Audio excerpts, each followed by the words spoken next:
Hello friends, இந்த வீடியோவில் இன்றைக்கி என்ன பார்க்க போகிறோம் அப்படின்னு பார்த்தீங்கன்னா, டிஎன் டெட் பேப்பர் 1 நியமன தேர்வுக்கான மேத்ஸ் கொஸ்டின் தான் பார்க்க போகிறோம். வாங்க பார்க்கலாம். இதுக்கு முன்னாடி ஒரு வீடியோஸ் போட்டிருக்கேன். இது எந்த தேதியில் நடந்த கொஸ்டின் பேப்பர் அப்படின்னு பார்த்தீங்கன்னா 18/10/2022 காலையில் நடந்த கொஸ்டின் பேப்பர். அதில் ரெண்டாவது வீடியோ இது. முதல் வீடியோவில் 3 சம் போட்டிருக்கேன் பாருங்கள்.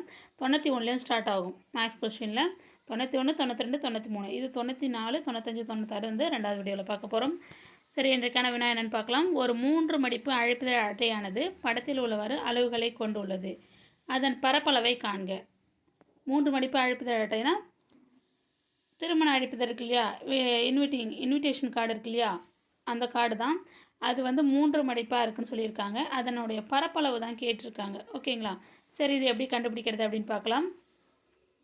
அதனுடைய அளவுகள்லாம் கொடுத்துட்டாங்க. இந்த பக்கம் நீளம் வந்து எப்படி இருக்குது, அகலம் எப்படி இருக்குது அப்படின்னு கொடுத்தா 16 சென்டிமீட்டர். இது 8 சென்டிமீட்டராக இருக்குது. கீழே அடிப்பகுதி இந்த சைடில் லெஃப்ட் சைடில் 5 சென்டிமீட்டர் கொடுத்துருக்காங்க. இது முதல், இது ரெண்டாவது, இது மூணாவது அட்டைன்னு 3 மடிப்பாக இருக்குது. ஓகேங்களா. சரி, இந்த பார்த்தீங்கன்னா உங்களுக்கு என்னென்ன ஷேப்லாம் இல்லை தெரியுது அப்படின்னு பார்த்தீங்கன்னா, இது ஒரு செவ்வகம். ஓகேங்களா. அந்த ஃபஸ்ட்டு தேர்டு இருக்கு இல்லையா, இது செவ்வகம். இது ரெண்டுமே என்னவா இருக்குது, சரிவகமாக இருக்குது. ஓகேங்களா. சரி, இது ஒரு முழுமையாக எப்படி முழுமைப்படுத்த முடியும் இந்த ஷேப்பை அப்படின்னு பார்த்தீங்கன்னா, இதை மட்டும் ஞாபகம் வச்சுக்கோங்க. இது எப்படின்னு கொஞ்சம் நீட்டி விட்டு இதுக்கு நேராக ஜாயின் பண்ணி விட்டோம் அப்படின்னா இது என்ன ஷேப் நம்மளுக்கு கிடைக்குது, செவ்வகம். ஓகேங்களா. இப்போ இதுலேருந்து நம்ம ஈஸியாக கண்டுபிடிக்கலாம். ஏற்கனவே ஃபார்முலா வச்சு உங்களுக்கு சரிவகம் ஃபார்முலா செவ்வகம் ஃபார்முலா தெரிஞ்சதுன்னா நீங்கள் ஈஸியாக ஆன்சர் கண்டுபிடிக்கலாம். எப்படி அப்படின்னா அந்த ஃபார்முலா யூஸ் பண்ணி அதனுடைய ஃபார்முலா இது ஒரு செவ்வகம் இல்லையா, செவ்வகத்தின் பரப்பளவு கண்டுபிடிங்க. அடுத்து 2 சரிவகம் இருக்குது. 2 சரிவகத்துக்கும் தனித்தனியாக அளவுகள் இருக்குது. 2 சரிவகத்தினுடைய ஃபார்முலா போட்டு நீங்கள் ஆன்சர் கண்டுபிடிச்சி 3த்தையும் கூட்டி போடலாம். ஆனால் ஒரு சரிவகத்துக்கு ஒரு பக்கம் அளவு கொடுத்துருக்காங்க. இன்னொரு சரிவகம் இங்கே இருக்கு பாருங்கள், இதனுடைய அளவு இங்கே கொடுக்கல. நம்ம எப்படி போடுறது, கஷ்டமாக இருக்கும். அதுக்கு தான் என்ன செய்யணும் அப்படின்னா, இந்த படத்தை இன்னும் கொஞ்சம் நீட்டி இது கூட ஜாயின் பண்ணுற மாதிரி பார்க்கணும். ஜாயின் பண்ணிங்கன்னா உங்களுக்கு என்ன ஷேப் கிடைக்குது அப்படின்னு பார்த்தீங்கன்னா செவ்வகம் கிடைக்கும். ஓகேங்களா. இப்போ ஒரு முழு செவ்வகத்துலேருந்து ஒரு பகுதியை வெட்டி எடுத்திருக்காங்க. வெட்டி எடுத்ததுனால தான் உங்களுக்கு இன்னொரு சின்ன செவ்வகமும் 2 சரிவமும் கிடைக்கும். அப்போ என்ன பகுதியை வெட்டி எடுத்திருப்பாங்க அப்படின்னு பார்த்தீங்கன்னா, இது என்ன ஷேப் பாருங்கள், இந்த செங்கோண முக்கோணத்தை வெட்டி எடுத்திருக்காங்க. ஓகேங்களா. அசம பக்க முக்கோணமா இல்லை செங்கோண முக்கோணமாகவும் எடுத்துக்கலாம். ஏன்னா இது நீட் அளவு செவ்வகத்துலேருந்து கிடைக்கிது இல்லையா, அது செங்கோண முக்கோணம் தான். செங்கோண முக்கோணத்தை வெட்டி எடுத்திருக்காங்க. வெட்டி எடுத்தது போக தான் மீதி இந்த 3 மடிப்பை நம்மளுக்கு கிடச்சிருக்கக்கூடிய இந்த அழைப்பிதழ் அட்டை. ஓகேங்களா.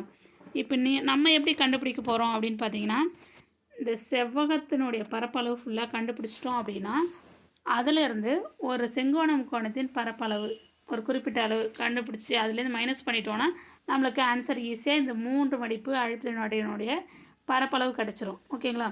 இப்போ நான் இதை கொஞ்சம் நீட்டி போட்டுட்டேன். இப்போ இது எப்படி இருக்கும், இது 16 சென்டிமீட்டர். இப்போ ஃபுல்லாகவே செவ்வகம். செவ்வகத்தினுடைய பண்புகள் என்ன, எதிரெதிர் பக்கங்கள் சமம். ஓகேங்களா. இது 16னா இந்த பக்கம் 16ஆக இருக்கும். ஓகேங்களா.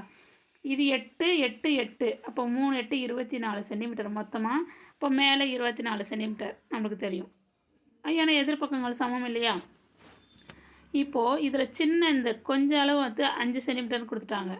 ஃபுல்லாக 16, இது மட்டும் 5. அப்போ இந்த பக்கம் என்னவாக இருக்கும், 11. இது ஃபுல்லாக 16. அப்போ இந்த இடத்துல 15 சென்டிமீட்டர் இருங்க வராது, எரேஸ் பண்ணிவிட்டு இந்த இடத்துல போடுறேன். இது வந்து 11 சென்டிமீட்டர். 11 5 கூட்டினா 16 சென்டிமீட்டர் வரும். ஓகேங்களா. இப்போ உங்களுக்கு செங்கோண முக்கோணத்தின் அளவுகளும் தெரிஞ்சிருச்சு. என்ன, இது ஃபுல்லாக 21. அப்போ இது நம்ம செங்கோண முக்கோணம் இது வரைக்கும் தான் இருக்குது. ஓகேங்களா. இது வரைக்கும் தான் இருக்கு இல்லையா. அப்போ இதுலேருந்து இது வரைக்கும் உள்ள அளவு என்னது, 8 to 16 சென்டிமீட்டர். அப்போ செங்கோண முக்கோணத்திற்கு நீளம் அகலம் இன்ட்டு உயரம் பி இன்ட்டு ஹெச் இல்லையா, ½ into B into H formula. இப்போ பின்றது அகலம், ஹச்ன்றது உயரம். அப்போ பி வந்து 11, ஹச் வந்து 16. நம்மளுக்கு அளவுகள் இதுலேருந்து நம்ம எடுத்துக்கிட்டோம், நம்மளுக்கு தெரிஞ்சிருச்சு. இப்போ இதை வச்சு நம்ம ஆன்சர் பண்ணலாம். ஓகேங்களா. பாருங்கள், செவ்வகத்தின் பரப்பளவு எல் இன்ட்டு பி. எல் வந்து நீளம், பி வந்து அகலம்.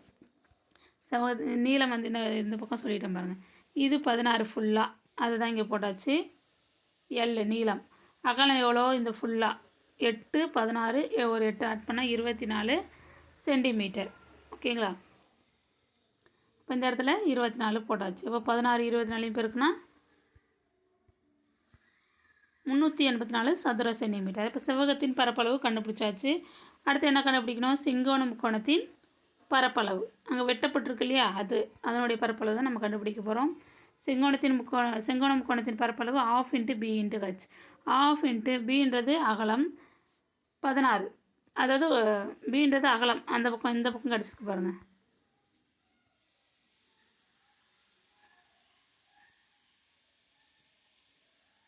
இது இருக்கு இல்லையா, 16. இது ஓகேங்களா? 8 இது 2 கூட்டினா 16. இப்போ இந்த பக்கம் அளவு இது 5, இது 11, ரெண்டுத்தையும் கூட்டினா தான் நம்மளுக்கு 16 கிடைக்கும். அப்போ ஒரு பக்கம் 11, ஒரு பக்கம் 16. அதுதாங்க அப்ளை பண்ணுறோம். ½ × 16 × h. 16 × 11. இப்போ 16 2ஆல் அடித்தோம் அப்படின்னா 8 2 16. அப்போ 8 11 பிறகுனா 88 சதுர சென்டிமீட்டர். இப்போ நம்மளுக்கு என்ன தேவை? அழைப்பிதழ் அட்டையின் பரப்பளவு. நான் அது கண்டுபிடிக்கணும். என்ன செய்யணும்? செவ்வகத்தின் பரப்பளவு மைனஸ் செங்கோண முக்கோணத்தின் பரப்பளவு மைனஸ் பண்ணிட்டோம் அப்படின்னா நம்மளுக்கு அழைப்பிதழ் அட்டையின் பரப்பளவு கிடச்சிடும். ஓகேங்களா? செவ்வகத்தின் பரப்பளவு நம்ம கண்டுபிடிச்சிட்டோம், 384 சதுர சென்டிமீட்டர். அதுதான் இங்கே போட்டாச்சு. அடுத்து செங்கோண முக்கோணத்தின் பரப்பளவு 88 சதுர சென்டிமீட்டர். அதுவும் மைனஸ் பண்ணி இங்கே போட்டாச்சு. அப்போ 384லேருந்து 88 மைனஸ் பண்ணோம் அப்படின்னா 296 சதுர சென்டிமீட்டர் ஸ்கொயர் அல்லது சதுர சென்டிமீட்டர்.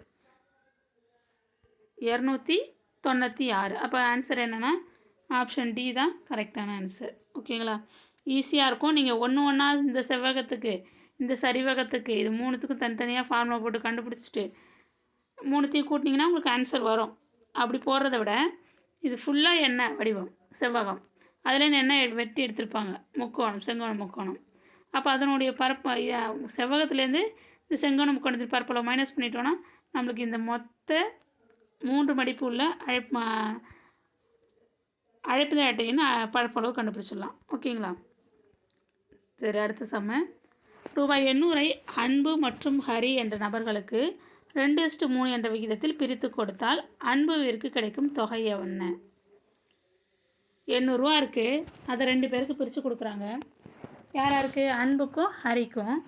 ஒருத்தருக்கு 2 பங்கு, ஒருத்தவனுக்கு 3 பங்கு. அப்போ மொத்தம் எத்தனை பங்கு? 5 பங்கு. 5ல் 2 பங்கு அன்புக்கு கொடுக்குறாங்க, 3 பங்கு ஹரிக்கு. எப்படி 5 பங்குன்னு சொல்கிறேன்? இந்த 2யும் 3யும் கூட்டிக்கணும், அவ்வளோதான். 5ல் 2 பக்கம் அன்புக்கு, 5ல் 3 பங்கு ஹரிக்கு கொடுத்துருக்காங்க. அப்போ எவ்வளோ கொடுத்துருப்பாங்க? பிரித்து கொடுங்க. அன்புக்கு கிடைக்கும் தொகை என்னன்னு கேட்டிருக்காங்க. ஓகேங்களா? இது ஈஸியான சம் தான் இது. இங்கே பாருங்கள், 800 ரூபா 2 பேருக்கு பிரித்து கொடுத்து அன்பு ஹரி 2:3, 2த்தையும் கூட்டினா 5 பங்கு. இப்போது அது எப்படி போடணும்னா 5ல் 2 பங்கு அன்புக்கு கொடுத்துருக்கோம், எவ்வளோ ரூபாயை பக்கத்தில் பெருக்கி போட்டுக்கணும். 2/5 × 800. இப்போ 800 5ஆல் அடித்தோன்னா 160. அப்போ 2 160 320 ரூபா. அதே மாதிரி ஹரிக்கு எத்தனை பங்கு கொடுத்தது? 5ல் 3 பங்கு. ரூபாய் எவ்வளோ? 800. அப்போ பெருக்கல் 800 நம்ம போடணும். இப்போ 800 5ஆல் அடித்தோம் அப்படின்னா 160, 3 160 430 ரூபா. இது வந்து ஹரிக்கு. அவங்க கொஸ்டினில் என்ன கேட்டாங்க? அன்புக்கு எவ்வளோ தொகை கிடைக்கும் அப்படின்னு கேட்டிருக்காங்க. அன்புக்கு கிடைக்கும் தொகை என்னன்னு கேட்டிருக்காங்க. அப்போ என்ன கிடச்சிருக்கு? அன்புக்கு 320 ரூபா கிடச்சிருக்கு. ஓகேங்களா? இப்போ கரெக்ட் ஆன்சர் ஆப்ஷன் ஏ 320. ஓகேங்களா? இப்போ அடுத்த கொஸ்டின் பார்க்கலாம். ஆழ்துளை கிணறு தோண்டும் வேலையாட்கள். ஆழ்துளை கிணறு தோண்டும் வேலையாட்கள் ஒரு நாளில் 33 அடிகள் துளையிடுகிறார்கள். கிணறு தோன்றாங்க, ஒரு நாளைக்கு 33 அடி. 165 அடிகள் ஆழத்தில் உள்ள நீரோட்டத்தை அடைய எத்தனை நாட்கள் ஆகும்னு கேட்டிருக்காங்க. ஆட்கள் கொடுக்கல, குறிப்பிட்ட ஆட்கள் கொடுத்துருக்காங்க, எத்தனை நாள்னு கொடுத்துருக்காங்க. ஃபஸ்ட்டு ஒரு நாளில் 33 அடி. அப்போ 165 அடி தோன்றதுக்கு எத்தனை நாள் ஆகும்? நாட்கள் கேட்டிருக்காங்க. இது ஈஸியாக போடலாம். இங்கே பாருங்கள், ஒரு நாள் 33 அடி தோன்றிருக்காங்க. அப்போ 165 அடி எத்தனை நாள் நம்மளுக்கு தெரியாது. என்ன செய்யணும்? 165 33ஆல் வகுத்தா போதும், நம்மளுக்கு எத்தனை நாட்கள்னு தெரிஞ்சிடும். 165 33ஆல் வகுங்க, நம்மளுக்கு 5 நாள் கிடைக்கும். பாருங்க, 33 × 5 பெருக்குனா பாருங்க, 3 5 5 5 மீதி 1, 3 5 5 1 16, 165 அடி கிடச்சிடுது. அப்போ 5 நாள் ஆகும். 125 அடி தோன்றதுக்கு 5 நாள் ஆகும். 5 நாளில் 125 அடி ஆழம் வந்து அவங்க தோண்டிடுவாங்க. அப்போ கரெக்ட் ஆன்சர் ஆப்ஷன் ஏ 5 நாட்கள். ஓகேங்களா? இந்த 3 சம்மில் ஏதாவது டவுட் இருந்ததுன்னா கமெண்ட்ஸில் தெரிவிங்க. சப்ஸ்கிரைப் பண்ணாமல் நிறைய பேர் பார்க்குறீங்க. சப்ஸ்கிரைப் பண்ணி பாருங்கள், உங்கள் ஃப்ரெண்ட்ஸுக்கும் ஷேர் பண்ணுங்கள். ஓகேங்களா? இந்த வீடியோ உங்களுக்கு பயனுள்ளதாக இருக்கணும்னு நம்புகிறேன். Thank you friends.